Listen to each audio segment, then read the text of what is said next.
Το τρακτέρ το οποίο βλέπετε είναι Yanmar και είναι το μοντέλο F7. Είναι τετρακίνητο, διαθέτει τριάρικη βότιο ταχυτήτων, επιλογή για αργό γρήγορο, ο λευγές που καθορίζει το ύψος και τη θέση της φρέζας,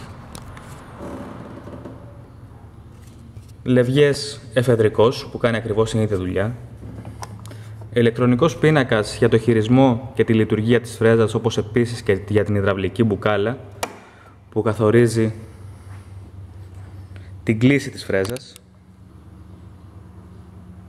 η υδραυλική μπουκάλα. Διαθέτει εμπλοκέ διαφορικό,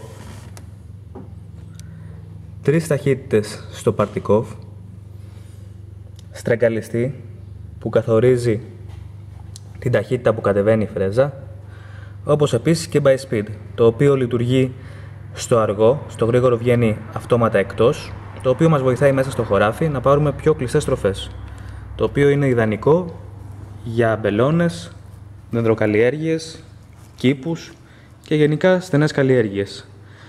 Το τρακτεράκι είναι σε άριστη κατάσταση, πραγματικά σαν καινούριο.